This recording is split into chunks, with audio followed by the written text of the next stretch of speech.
ProWrestlingSheet.com.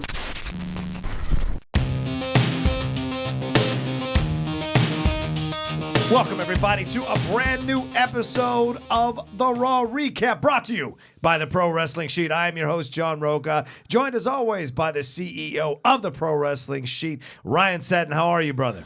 I'm doing good. Yeah? It's sometimes it's fun watching everyone freak the hell out over stuff. It really is. Like when you're not as outraged at something that happens on social media. Mm-hmm. It is, or something that, so the rest of social media is outraged about, or your friends, coworkers. It is kind of fun to watch everyone freak out a little bit. So I've had an entertaining night and morning. It's been kind of fun watching it. Well, you've also had Charlotte tweet you back about something. What's that? Oh, she called you out. She said something about your dad beard. Or bad beard. My dad beard. For those of you guys didn't see what she said. She said... it was really funny.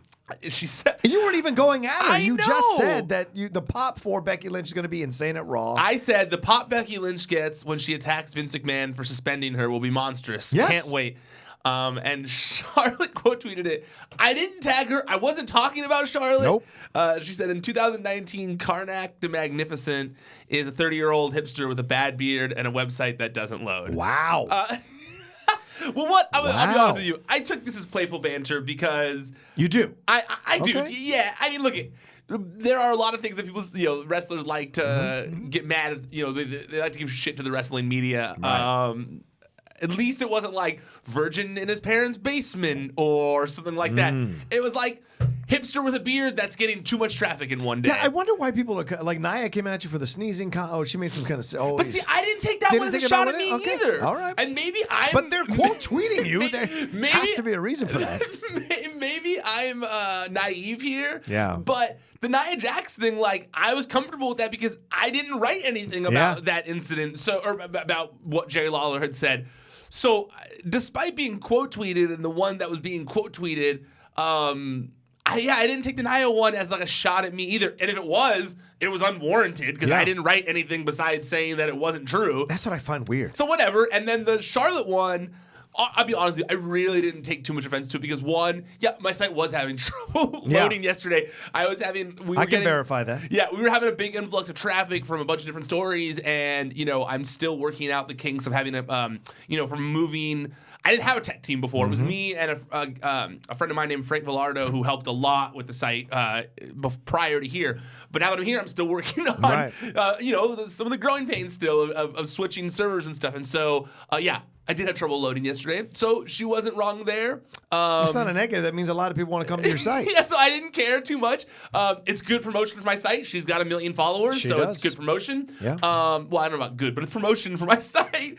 And at the end of the day, I don't think she actually dislikes me or anything like that. And also, I would say 90% of our audience has no idea who the hell Karnak is or whatever. So yeah, that's a fair point. That's the most dated That reference. was an interesting thing to go back and pull out Karnak. Yeah. But honestly, I didn't take offense to it, and I wasn't trying to get into a back and forth thing because I didn't want it to look like I can't take a joke. I can take a joke. It's not a big deal. A 30-year-old hipster isn't that big of an insult. Yeah, I can't. I don't know if this is part of the heel thing that she's doing. That's what I think it is. Yeah, because she posted you guys are mad that I'm in WrestleMania or whatever, or I'm gonna pull out JK as if I care what you guys think. She clearly cares what you guys. Charlotte's one of the most sensitive wrestlers ever, and so she said, "I don't care what you guys think," and then her next tweet was quote tweeted me. Yeah, exactly. Me out, so she does. So she does care what you think. But really, I didn't want to get in back and forth, or I didn't take offense to it. I did think I laughed. It's fine. Trust me.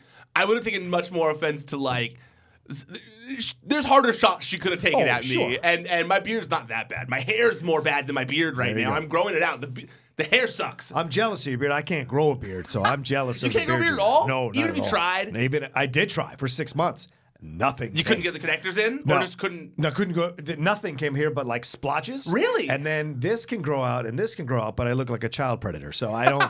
I don't like to grow it out. I showed it to my girlfriend over the weekend because I found an old picture as we were cleaning stuff up, and I was like, "Look at this. This is what could have been what you found." How long ago was that though?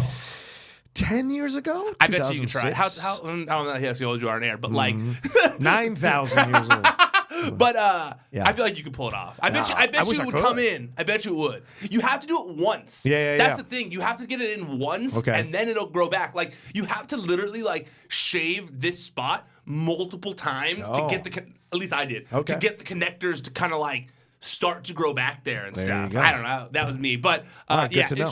If she had messed with my hair, I would have understood that much more. Beard's not that bad. I guess so. Well, the whole reason we're even talking about this is because of how Raw started out last night. That was the McMahons coming out, talking all this stuff. That would be Triple H and Stephanie talking all this. Then the man came out. They have a conversation. It got a bit heated. They were trying to tell her, look, you go to WrestleMania, your knee's been cleared, you're fine. We just need you to tell us that you're sorry for the things that you did. That's it. Becky got a few shots in at Stephanie's expense about her swelling going down, and Triple H as well. And then her and Triple H got into, which I thought was really awesome, and lets you know where Becky Lynch is on the ladder, in my opinion. And then eventually it was like, well, you got to apologize. Let us know by the end of the night, and they left the ring. Did you like this exchange? I loved this exchange. Yeah. I thought this exchange was great. It's partly why, and we're going to discuss that in more detail, obviously, but it's partly why I enjoyed the segment that ended the show.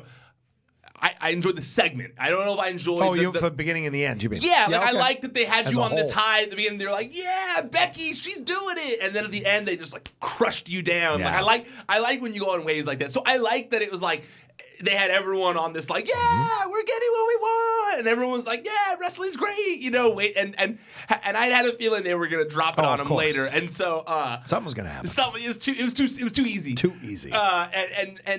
You know, I liked the segment. I even liked that Becky made it. It was a little real. Yeah, I was trying to think of the right way of wording that, but I like that it was like, you know, because as a person, I go, just as a person, not like looking at character thing.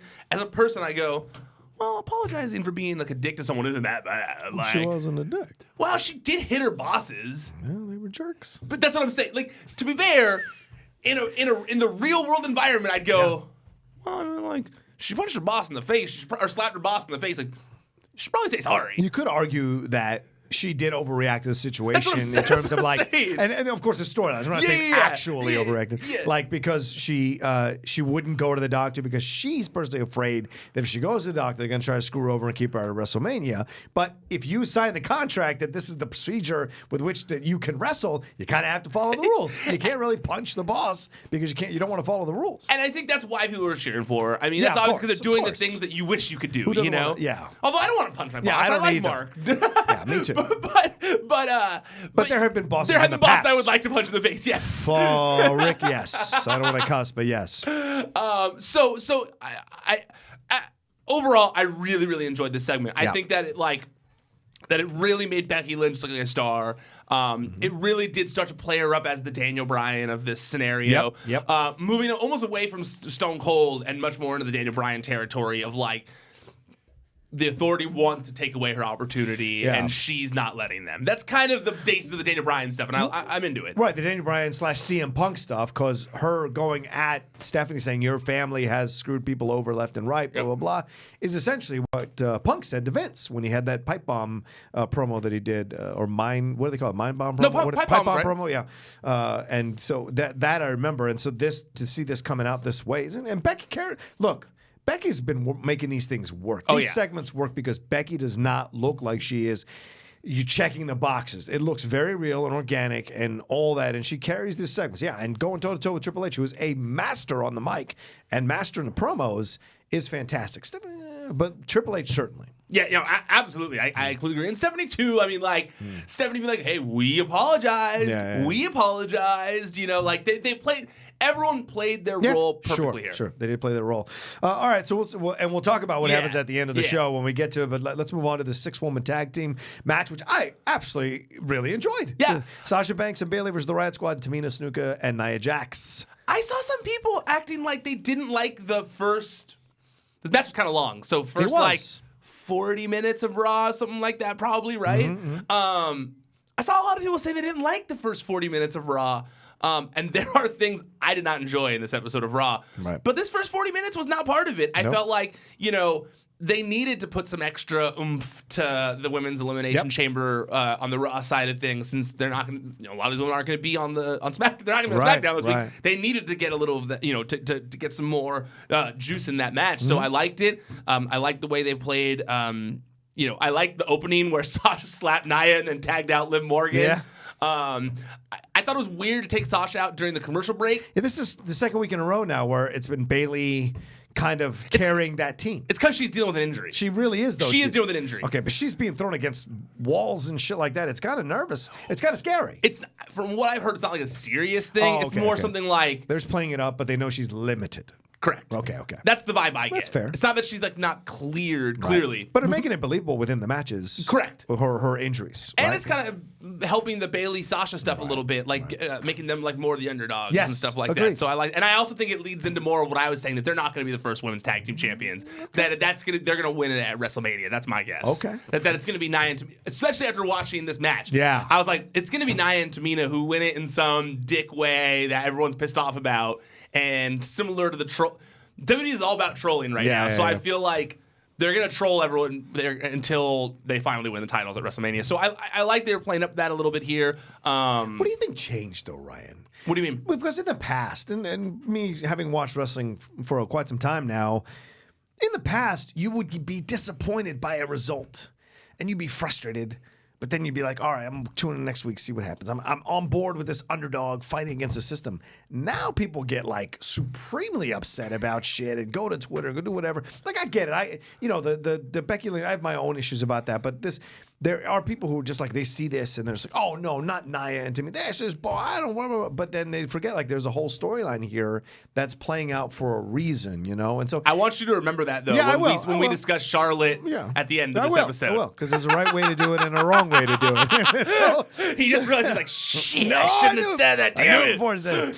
But look, this is what I found that, and so if it is Nia and Tamina at the end who win this thing at the Elimination Chamber, and then at WrestleMania Sasha and Bayley win, it's a better victory for them than winning at WrestleMania, so it makes sense storyline wise. And I like this. It was Daniel Bryan. It was the Daniel Bryan thing, man. Honestly, everything. It changed everything. Yep. Like Daniel Bryan, when the fans were like, "Wait a second, we can have a voice. We can have a voice. Like a legitimate voice. We just gotta complain all the time or do the opposite of what they want." Yeah. And it has kind of created this weird disconnect when you watch TV now. That has kind of been counter-effective in a certain way. Right. Because the face can't win all the time, or else you have no story. They have no conflict. And also, I feel like, like you need exactly. You need that conflict. Right. Like there are things that need to happen like that, which is why I don't hate what happened at the end of the show as much. But yes, I think that the extreme outrage has caused WWE to become trolls in that regard. Like, that's why they're doing this Charlotte thing that we're going to talk about at the end. Combative. It's like, okay, well, we're going to trend on social media and be what everybody is talking about if we just piss them the hell off. Yeah. We literally just make them so mad that they have to tune in so that they can continue their outrage. That seems to be the vibe now these days, which is as opposed to like people being like, oh, I didn't like that. Let's see what they do next week. It's instead like, oh, I don't like that. I'm canceling the network and I hate Vince McMahon. Everybody should die. Triple H doesn't know what he's talking about. And you're like, well, guys, it's part of a storyline, Like, and so, I agree. They're walking a tightrope. They are. It's an interesting tightrope to walk because, like, you're right. They could stop tuning in like happened in the 90s. People got bored of it, and the Attitude Era had to come in and save the WWE from the WCW. The same thing has been threatened to happen over the last maybe 15 years. There have been pockets where you're like, oh, their ratings are going down, but this is taking the more combative route is an interesting decision rather than laying down, letting it happen, or trying to make changes, which they are doing. This is more a company-wide thing where they're trying to be more combative to get people to keep watching every week or hate watching every week. Yeah, and I do think at a certain point that is counteractive to what you want to do. It will run out. Yeah. The steam will run out of that, and then people legitimately stop tuning in, and that's bad. That's kind of like my girlfriend with The Bachelor. My girlfriend hate watches. Well, she actually enjoys it, but like we'll hate watch The Bachelor. Like we'll talk shit the whole time, making fun of things. Right. But then like when you don't give us like that thing to talk shit about or to make fun of, and then I'm just like, well, I'm actually not enjoying this now. Right. And then you're like actually just like hating it and watching it, not hate watching it. Right. Like, I don't know. It does become counteractive at a certain point. Although I don't think there's anything that really happened on this show that will cause people to not tune in to WWE going forward. I agree with that. Even the Charlotte thing. And this match, look, if for people who are complaining about this match, this is equality. Okay? A 6-woman tag match that you may not have liked is equality, because there are multiple 6-man male matches that I've watched that have annoyed me to tears on Raw. So so even if people don't like it, it still works. And I was happy to watch this match because I think everyone got showcased well. There were a lot of great moments, good spots, all that kind of jazz throughout the whole match. And I like that Bayley almost pulled this out. I love what they're doing with Bayley now. And yet they still found time to push the Nia Tamina thing and the Sarah Logan Liv Morgan thing. You move them even further up the ladder in a way with what they were able to do. So overall, this match worked for me. Yeah, it's funny that you say that, because when I watched it the first time, I thought to myself, it was a little bit too long. And then I kind of I rewatched a little bit here in the office this morning, and I thought the exact same thing to myself. I thought to myself, I shouldn't complain about this being long, because this is just what we get with the guys' matches all the time. Exactly. So it makes sense.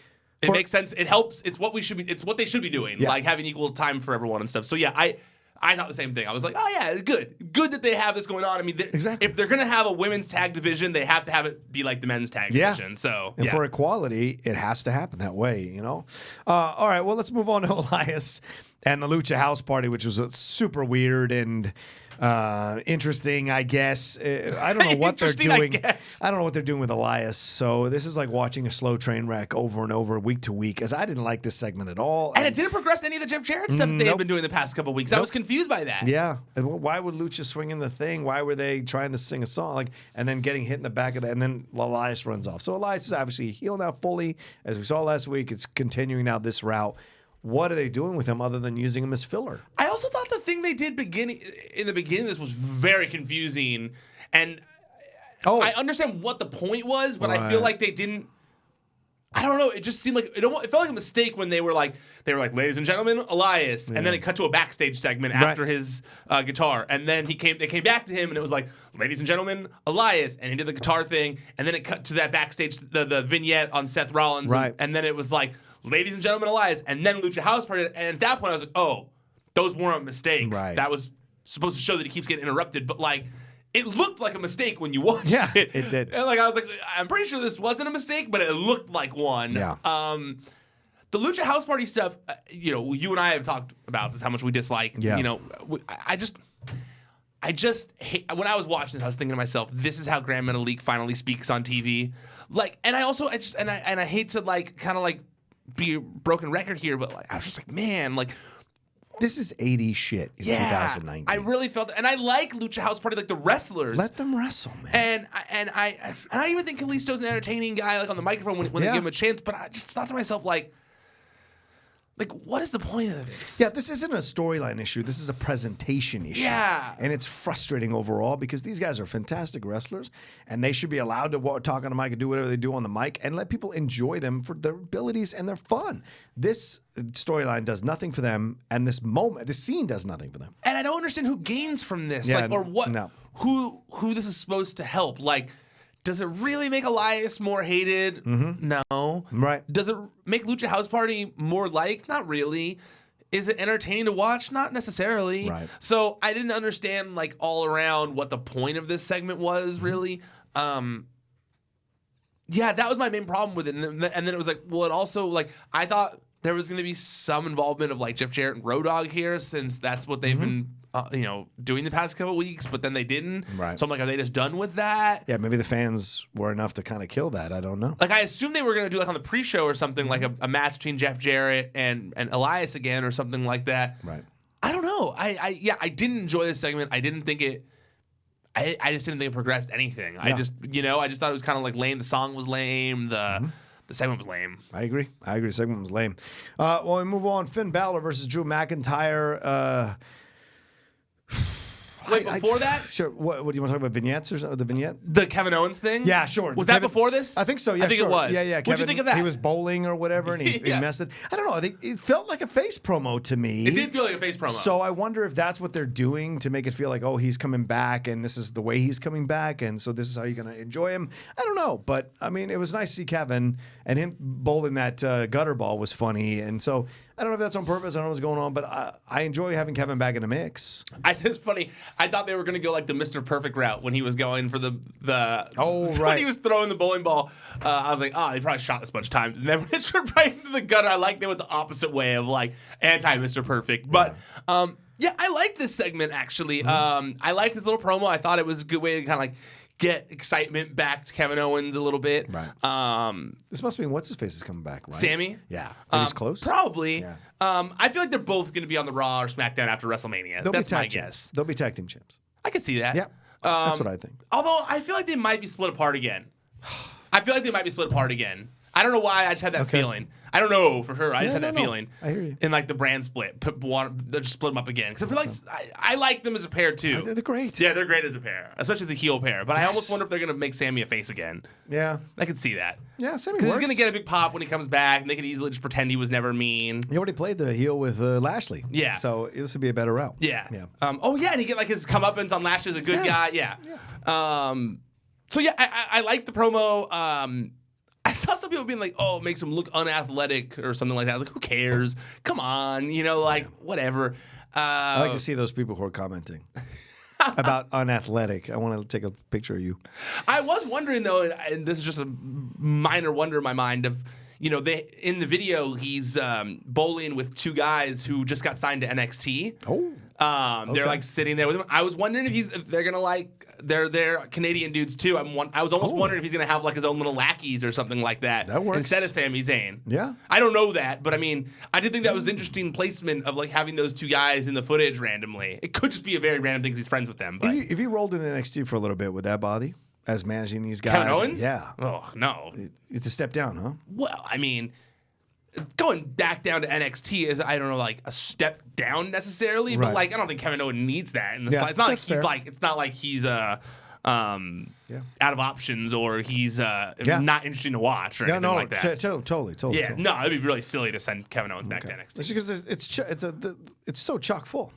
True. I would love Kevin Owens Elias. That'd be a fun little match to see what these two guys could do, what he could bring out of Elias. We've never had face Kevin Owens. Yeah. I would love to see face Kevin Owens on the main roster. Because that Shania Twain video is hilarious. And True. so he can play face when he wants to, even when he's joking around playing a heel. But like Becky Lynch is the perfect example that you can have like a rebellious face. Yeah. And he can play that better than anyone. Oh, yeah. Totally. All right. So what'd you think of the Balor-McIntyre match? It was long as well. It was. It was long. It was kind of muddled, is what I would say. It felt muddled.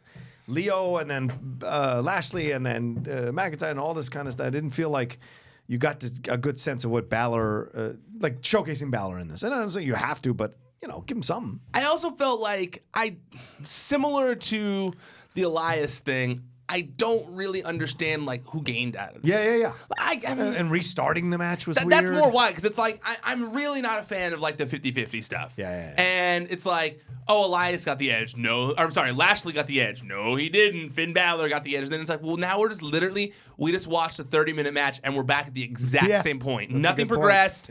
We literally progressed a little bit and then went right back to where we were. So that's why when I watched it, I was just kind of like, whatever, like I wasn't like. It was well wrestled. All the wrestling was good in it. I loved that spot when Kurt Angle put Leo in the ankle lock. Yeah. And then Leo sold it like a champ afterwards the rest of the match. Like even when he came in for that minute when they were deciding to restart the match. Yeah. And he like put pressure on his ankle for a second. You saw he like almost fell over because he put too much pressure on his ankle. And he was like, oh, as they were going to commercials. So I like that. There was good stuff in the match. I mean, these guys have all wrestled each other so many times now recently that like I wasn't expecting to see a bad match necessarily. So, I mean, it was exactly what I expected it to be. I thought Angle held his own. I think this is my favorite I've seen Angle since he's kind of come back on this little thing. I thought he looked more in rhythm of the match than he did last week. And I enjoyed that. I'm still of the belief that we're getting Kurt Angle versus Drew McIntyre at WrestleMania. It seems even more obvious now after this match, yeah.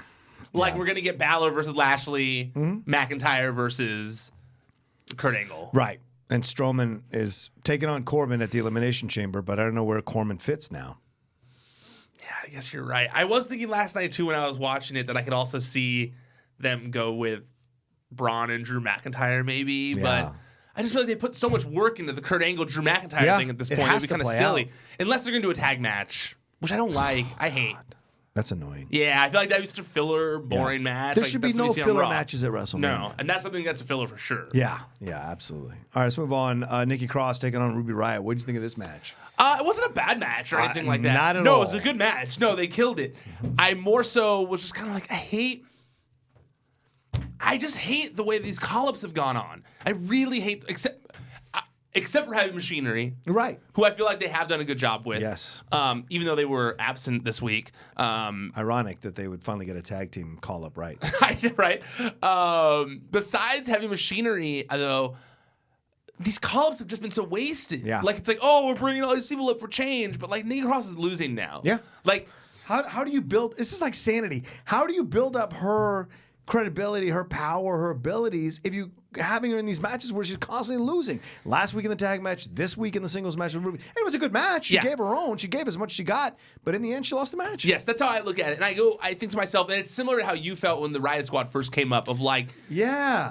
I think that when I'm seeing this stuff, I think to myself, like, you know, the old way was like, you'd get, you're gonna debut, and then you gain some credibility. Give it a run, yeah. Yeah. Now it's almost like these people are debuting, and they're gonna replace the people on the bottom. So those people that you've been hoping were gonna get a chance the past year, now they're gonna get that chance, and you're like, yeah, but I want this person to get a chance too. Right. I didn't want them to replace the person who I wanted to get a chance on the bottom. And like, then you lift up the bottom people up. So it's essentially like all hanging around the bottom dues type of situation. Yeah. And I'm like, what's the point of NXT? Isn't NXT the paying your dues area? Yeah. So that's what frustrated me a little bit about it. I agree. Great. It was a great match. Yeah. I just look at it and I go, Lacey Evans wasn't on the show. EC3 again. EC3 we're going to talk about. Nikki Cross loses. Heavy Machinery's not on the show. Yeah.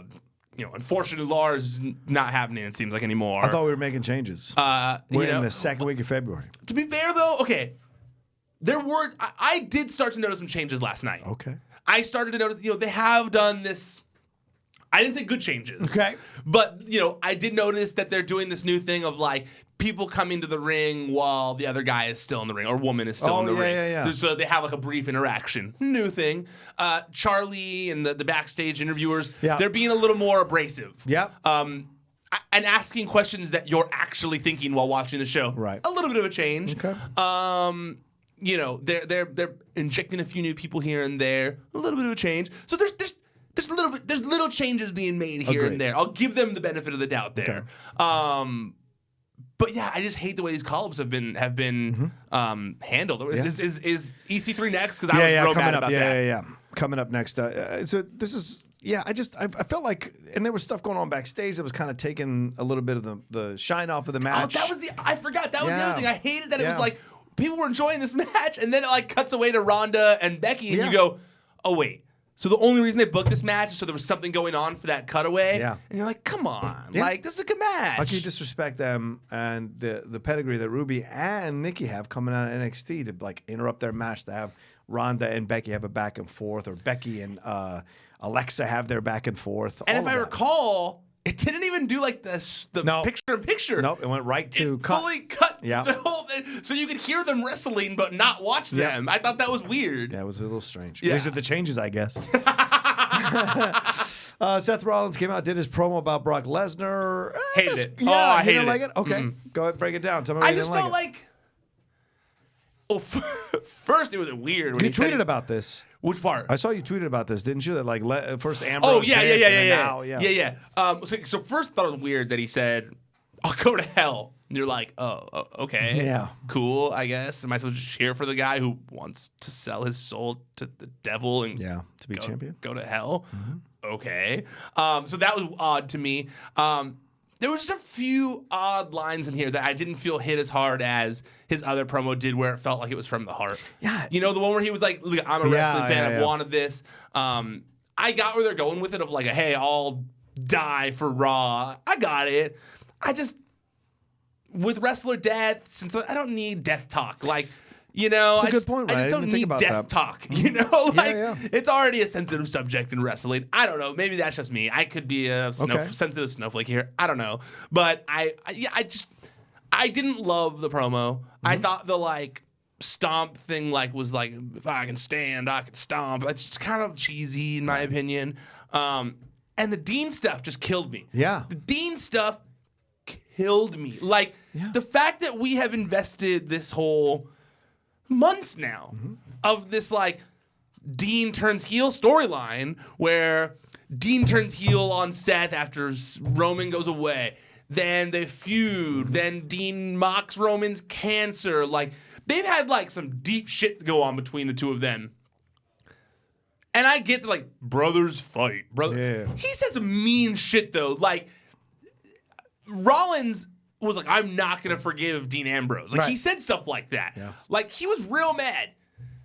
So was he lying? Because the second Dean came out and was like, slay the beast, he was like, aw, thanks, bud. That's actually one of my biggest problems with Seth Rollins right now. I didn't even think about it until right now. Okay. Is that he gets all smiley when the people he hates compliment him. Yeah. And you're like, I thought you hate that person. Yeah. Why are you happy they're complimenting you? He did it with Triple H. He did it with Dean Ambrose now. And I'm like, those people said really mean things about you. I get that you beat them at the end of the day, but like, there are people here who like, not here in the office, but like in life, where I have gotten into confrontations with them, and I wouldn't be like, all smiley and happy when they give me a compliment. Be like, no, fuck that guy, you know? So, I think that's one of my biggest problems right now. When he came out and was just like, slay the beast, and Seth's like, nah, that's just Dean. We're boys. And you're like, have you not been watching the show the past few months? Yeah, right. Well, and this is where I might push back a little bit because look, they said they were going to make changes and kind of walk away from storylines. This was kind of a change to them walk away from the storyline. They realized it wasn't working. People weren't gravitating. Dean's going to leave the company anyway. So maybe they just figured, look, let's just put this back together and let it roll the way it is. And Dean is going to somehow get involved in this situation with Lesnar. Now, at WrestleMania, I don't know how he's going to get involved and I don't know on which side. Because this could be a whole like setup for him to turn on Rollins and help Lesnar retain the title or whatever, which of course would drive people insane. Yeah, that would be awful. And Rollins is trying to. Rollins and Heyman. It's amazing that Lesnar gets to sit on his ass and not come and do these promos and promote shit. At least Ronda is there. Yeah. For any of my complaints, Ronda is actually there, whether she wrestles or not. She's there. And she heard the fans complaining when she first came on that she's not on all the Raws. What the hell?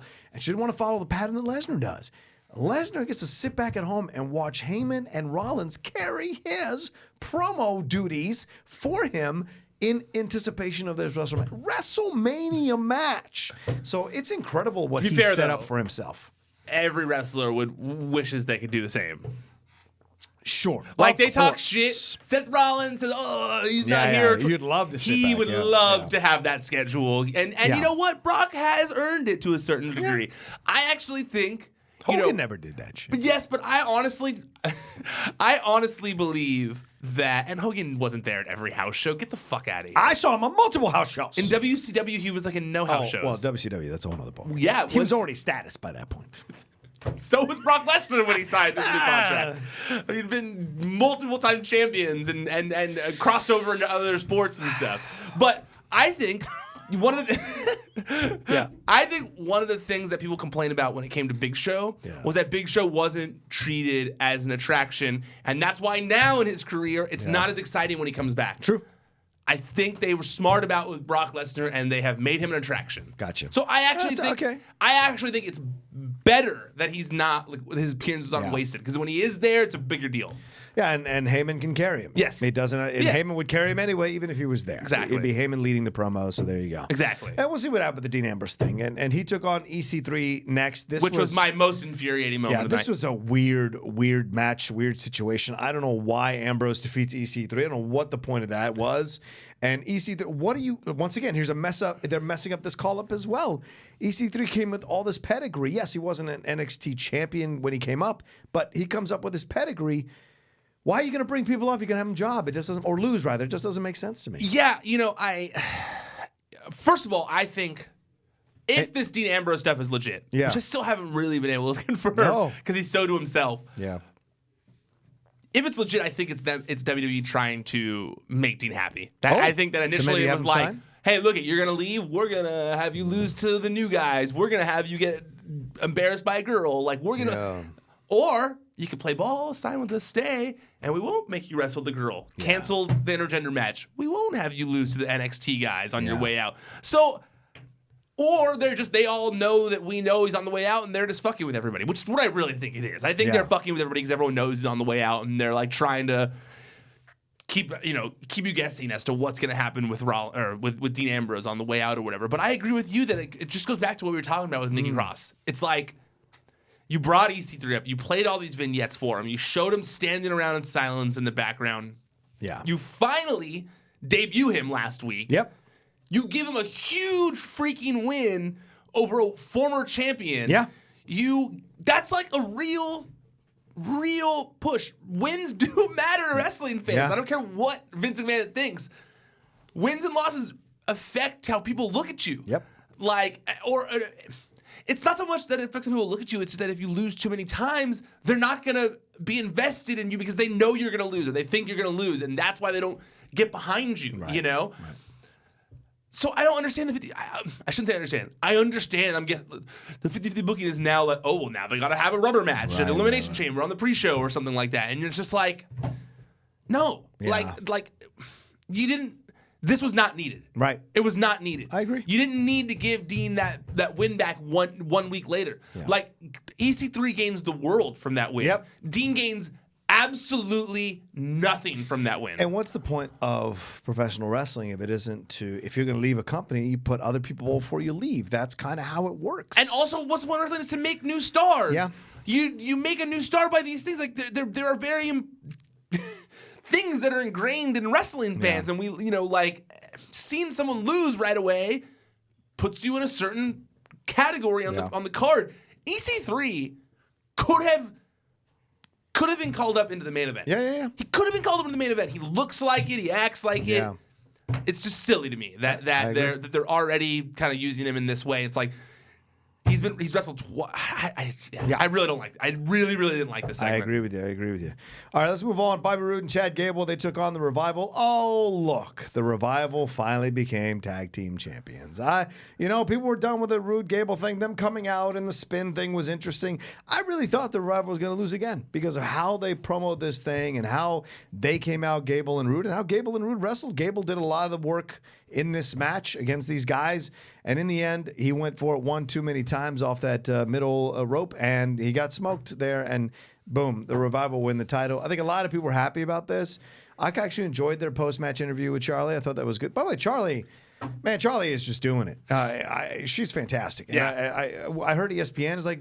She's on ESPN now. Yeah, she's on ESPN. So it's like this balance is really working out. I got to get on WWE. I got to get on ESPN. Anyway, so this kind of stuff was many weeks, many months in the making. And just like we said with Dean, maybe this is their way of making the Revival happy as well to keep them in the WWE. That's my guess as well. Yeah. I think that...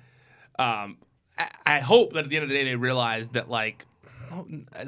I like Chad Gable a lot. Yeah, I actually think he and Bobby Roode have started to gel well as a team together at this point. Shockingly enough. But they're not the tag team champions. No. Like, it was such a forced thing, and it didn't get over like a Rusev Day when it comes to a forced tag team. And if you're going to say you're making changes, giving the Revival the tag team championships is a good indicator of that, even if you're not actually going to make those changes. So, so I liked it. I thought the match was good. Mm-hmm. They've been tweeting a bunch about how like they've been having these 40-minute matches on house shows and stuff, and I liked seeing a sample of it. Yeah. Exactly. It was great work by all four guys. I got no complaints. Yeah. That's why I have the case that I do. No, on your computer though. Oh yeah, well. That's like my number one fear is spilling water on my computer. Like, or any kind of drink on my computer. I'm so scared that's going to happen. Point. Yeah. But the tag team titles thing, it was the right call to make. Yeah. I think that, like, I hope now that there's going to be a good feud, a good tag team feud going to WrestleMania. It seems to me like we're getting Ryder and Hawkins versus the Revival at WrestleMania. Okay. And that's why they've been building up and Ryder's finally going to, I'm sorry, not Ryder. Kurt Hawkins finally going to end his losing streak, winning the tag team titles at WrestleMania, and still plays into the WWE guys versus wrestlers. You know? So that's how I look at it. Like, these guys have been WWE guys for 12 years. Right. You know, of course they beat the guys who think they're, Arn Anderson. You know, so You don't think it'll be Gable and Rude as a rematch? No. Okay. Only because the thing that the Revival was angry about was the fact that there aren't tag team feuds. Right. That was one of the big things. It wasn't just like them. It was like, hey, what are we here for if there aren't tag team feuds? If they're not tag team promos, if there's not tag team anything, why are we here? Yeah. So I think that they're going to get that now. They've given them the titles, and while they've been working on that, they've been preparing their opponents. Because who else? You think Bobby Roode and Gable are good enough? That's a good enough match for WrestleMania? I don't think Hawkins and Ryder are. Really? No. Hell no. I think it's boring as hell, both those guys. I mean, Zack Ryder, when Zack Ryder won the Intercontinental Championship at WrestleMania, was an awesome moment. Yeah, years ago, though. And that was only a couple years ago. He says, he messed that whole thing up afterwards. And so it's like, okay, second chance. Right. We'll see. I don't know if he has the impetus from the fans, though. I don't know. You don't think? So I don't think so. I don't. Or Hawkins. It's a fun, sideshow like Team B team was. But I don't know if this is the thing they're looking for. There was a moment. I think if you debut Owens and Zayn back together again at Elimination Chamber, somehow come back and they mess this whole thing up for the Revival, that would be awesome. Then you've got Revival versus Owens and Zayn at WrestleMania. That's a tag team match for the title. Yeah, I just think that wrestlers. There was a point in time. The other two are wrestlers too. Yeah. Zack Ryder puts on fun matches when he's given an opportunity to. He does. And Kurt Hawkins is a good wrestler too when given the opportunities. That's not what they're being asked of, in the past few years. But they don't radiate indie. Owens and Zayn radiate indie. So do just because you wrestle in indie style doesn't mean that you're a good wrestler. No, but I'm going along with what you just said. The WWE versus wrestler, that's what I mean. Their storyline. This would kind of circumvent that story. They have four wrestlers in there. So. Zack Ryder and Kurt Hawkins are wrestlers. I'm not saying they're not. You just did. No, I'm saying it's a different approach, right?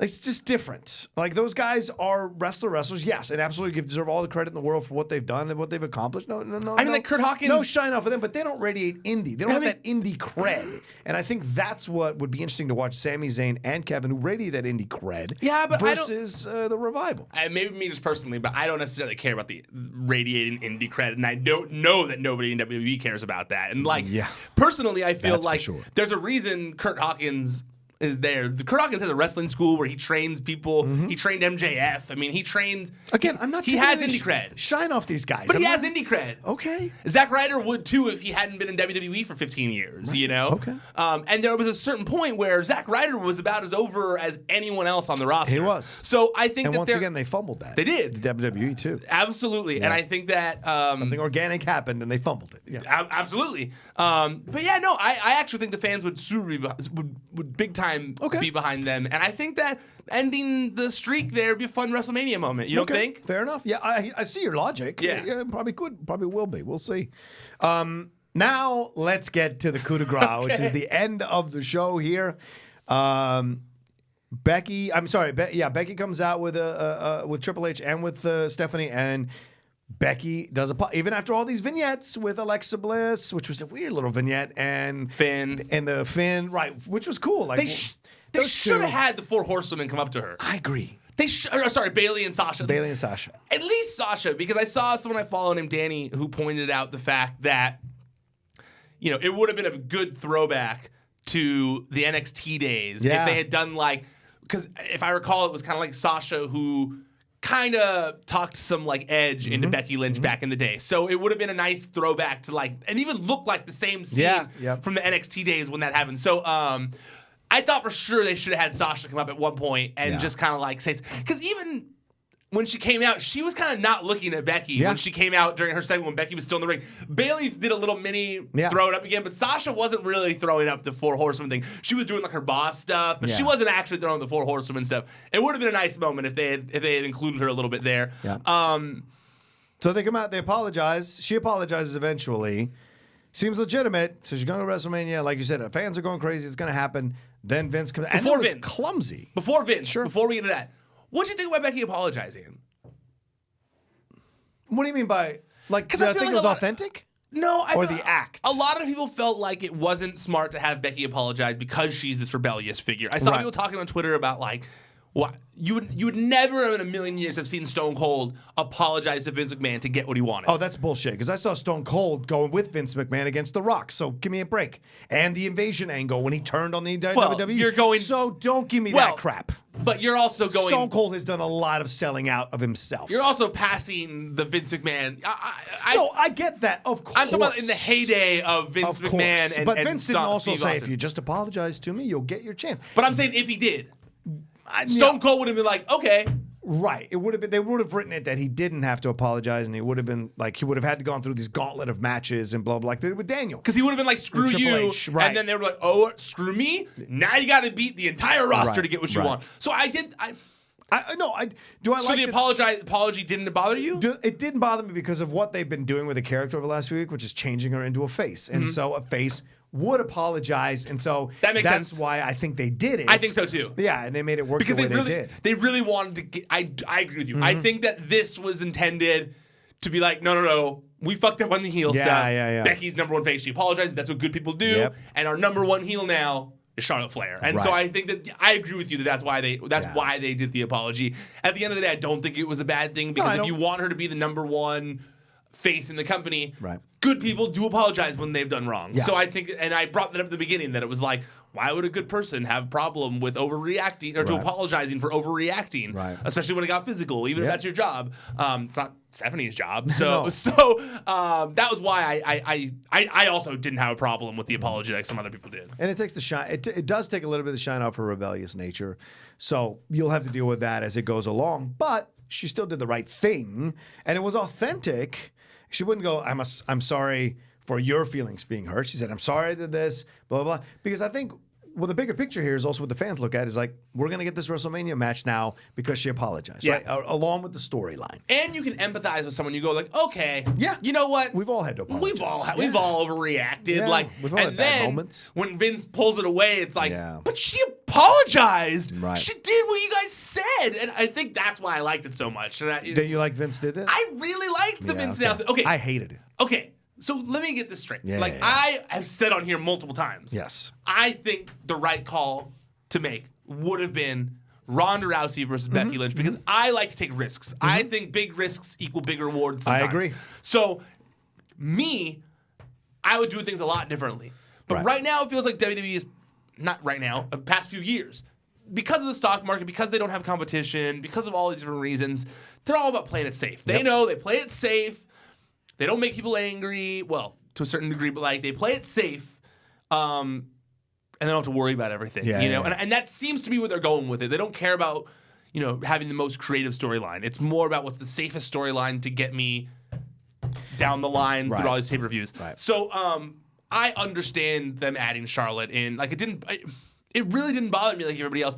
I did think that they should do Ronda Rousey versus Becky Lynch, but I honestly believe that you have mentioned on here that Ronda Rousey is green. Like, Ronda Rousey does need someone to carry her through matches sometimes. Right. And I believe that Becky Lynch is a great wrestler. Who probably could carry Ronda Rousey through the main event. Not probably. She could. You don't know that. I do. You don't. Just like you don't know she couldn't. That's why I said probably. Well, I say definitely she could. Well, you can't say definitely because you haven't seen it. Because she has carried multiple pay-per-view events in matches. Main events? Yeah, sure. The triple threat match with her, Sasha, and Charlotte, that was her carrying. She carried spots and parts. She carried the two of them. Parts of the match she carried. And other parts Charlotte carried, other parts Sasha carried. But you're pulling up a three-way where they were all in the match equally carrying their parts. I just think Becky's done enough years in this business that her headlining WrestleMania, she has earned it because of how this whole thing turned around. And you're,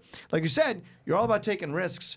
You headline WrestleMania, A lot of people have headlined WrestleMania who've never headlined WrestleMania, including The Miz. Okay. He was green as F when he got in there. But look who he was in there with. He's better now. But look who he was in there with. Who? Five move Cena? What do you mean? Cena's carried a bajillion main events and I pay-per-views. know, but if The move Rock. Cena can do it, so can Becky, for God's sakes. And that's the thing. I think you miss. I think you discredit this thing. People are hungry for a shot, and they will do. And Becky has stepped up this whole time. She's rarely made a mistake this whole time. And so for me, that lets me know she's ready to step up and take the shot. She was ready when she was going to face Ronda the first time around before Nia broke her nose irresponsibly. And so I think she's ready to step up and take the WrestleMania thing. And Ronda has gotten better and better every pay-per-view. And so I would have liked to have seen that, including the Evolution match. That sold me back into the... Okay. The last pay-per-view was what? Royal Rumble. Royal Rumble. Right. Do you not remember your comments about Sasha Banks versus Ronda Rousey? Oh, yeah, well, that's chemistry thing. That was literally her last big marquee match against someone who's on the same level of Becky Lynch in terms of skill. And people love that match. People said that was the best match she'd ever done. You said it was the worst she had ever done. Right, but I also said to you that when I rewatched it, because I texted you first, then I rewatched it and I said actually it was a lot better than I thought it was. And so that's the thing at the end of the day. Yeah, we got to wrap it up. Okay. I got to jump into another show. But that's the thing that I think at the end of the day is that I think Ronda was ready and Becky was ready. I hear what you're saying. Is there a possibility that Becky and Charlotte fight at Elimination Chamber for the shot at Ronda at WrestleMania? You don't think so? She's already earned it to Royal Rumble, so you think it's going to be a triple? Well, because she's suspended.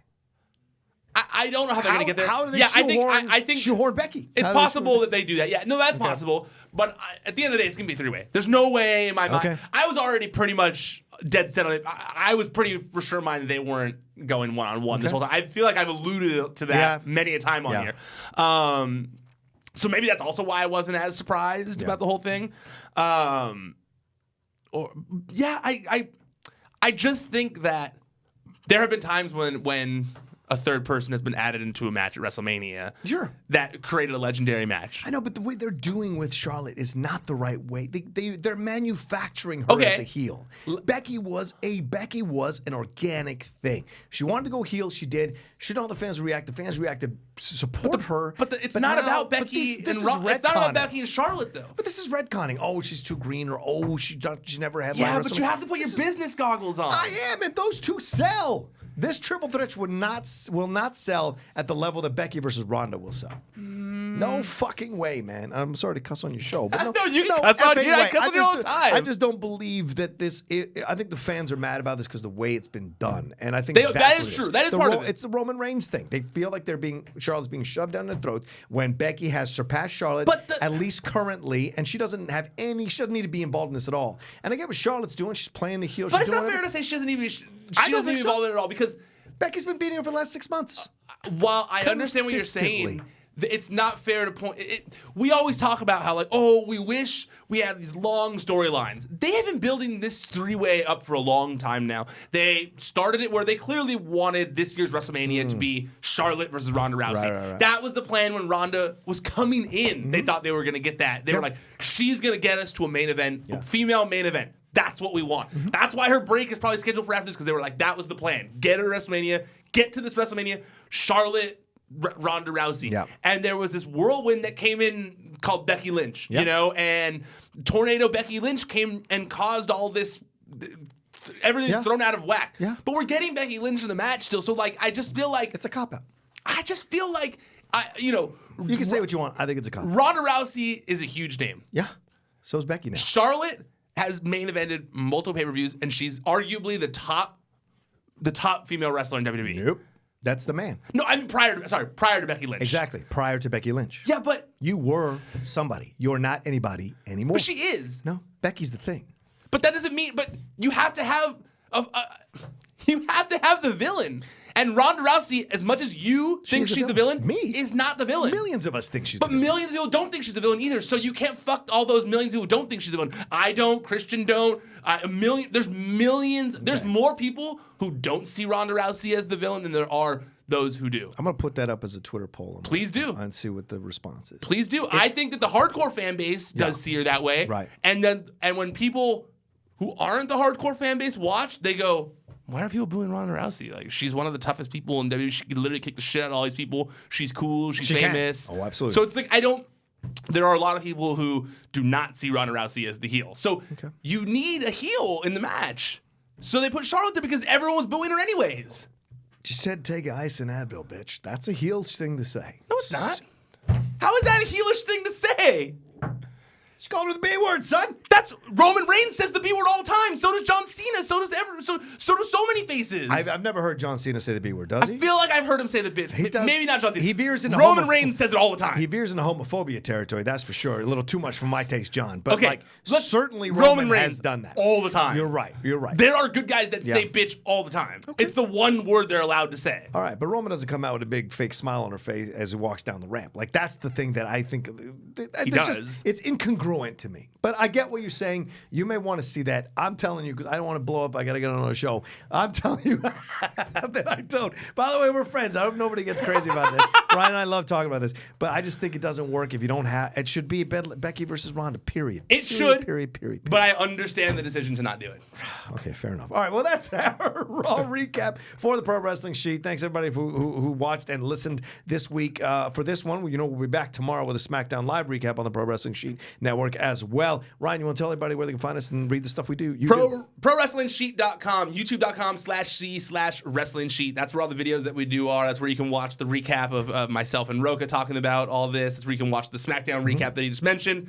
Wrestling Sheet Radio goes there as well. It's where myself and my co-hosts all talk about the biggest stories of the week, and also just various other videos, news hits, press conference stuff. We've got a video on Dave Bautista about Dave Bautista and the fact that he's in talks with WWE right now to wrestle at WrestleMania, and another video from the press conference that I was at in Las Vegas where Cody Rhodes and Nick Jackson and Brandi Rhodes all talked about All Elite Wrestling. So go check that out. Subscribe, like, comment, helps me out a lot, and go follow us on social media as well at Wrestling Sheet. Yeah, and at Ryan Satin, follow me at The Rocha Says on Twitter and on Instagram. And Dorian and I are working out the possibility of doing a review of Fighting With My Family. And there's rumors that Paige might be in studio on Collider Live, and Ryan may get a few minutes with her as well. So stay tuned for that later on. Hopefully you didn't just jinx this it, week. Rocha. I don't know. You never know. I like to believe in things. There's things we're working around. I don't talk about them beforehand. I get nervous that it's going to go away. Now WWE's going to watch and be like, she's what? No. All right, you can cut this part. No, it's okay. I'm just kidding. All right. Well, there you go. All right, thanks everybody for watching. We'll see you tomorrow for a SmackDown Live recap. ProWrestlingSheet.com